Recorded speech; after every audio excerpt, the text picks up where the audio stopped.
FM News Talk 97.1. On demand audio. Lieutenant Colonel Alan West, God bless you. He's joining us right now. How you doing, sir? I love the live radio. Go get him. I will. All right. Hello, we have some headphones right here for you, sir. Yes, Good. sir. How are you? Yes. Well, we're live right now. Lieutenant Colonel Alan West. I want to say thank you so much for everything that you're doing in Congress. No. It's a pleasure to have you here. And I've been reading about the redistricting in Florida. At first, my heart skipped a little beat, and I started getting angry. And then I realized this is even going to be better for you. Yeah, nobody ambushes an old colonel, so it came out okay. Yeah. I love that. I love that. And it looks. I mean, you're staying with us. I have to ask you this right out of the top. A lot of people are saying that one of the tickets that they could really count on that I think would this question's coming. A ticket to what? The Final Four? Sure. March Madness? Nothing. I have not seen anyone's name unite grassroots conservatives, Republicans, period, unlike your name. Is there any possibility in your future that you would consider a White House run?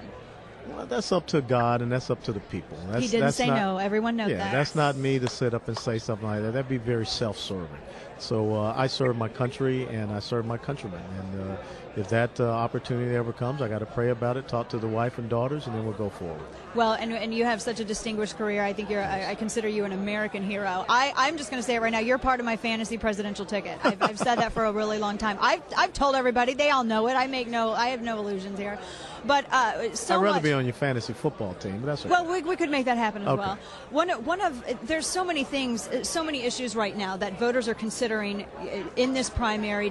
We're casting the first votes against Barack Obama right now. Yes. With every primary, with every caucus, and it's refreshing to hear candidates talk about how we need to be mindful of our military presence and how we need to be mindful over our national security, because that has been on the back burner with this administration. Yeah, and it's not just on the back burner. They have made a decided effort to gut the military, and at a time when you look at the world situation, it's even more volatile. You look at Egypt, you look at Syria, you look at Iran, you look at China, you look at what's going on in our own hemisphere, where Mahmoud Ahmadinejad was just visiting Cuba 3 weeks ago. Hezbollah has training camps down in South America. We may have missile sites being placed in Venezuela. This is not a time to gut our military. It's a time to really refocus our national security strategy and posture.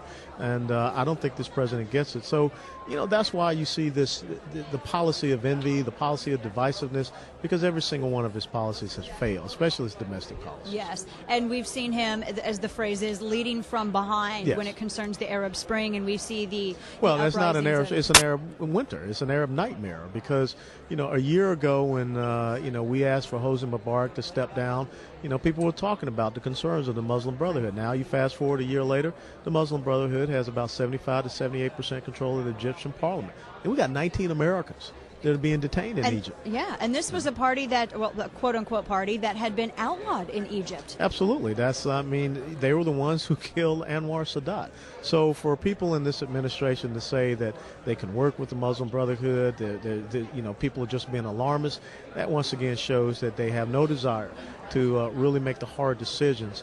And people always say, well, you got to give him credit about Osama bin Laden. Look, who is not going to say green light, go for it? Right. So he did his job, and that's what we have to understand.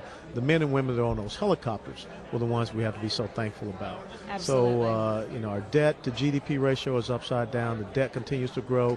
We're on our fourth straight year of $1 trillion plus deficit. Americans have to wake up. Absolutely. Well, we so appreciate it. Congressman Alan West. Dana, thank you so much for your service. Honor. We appreciate it. Take care. Thanks again.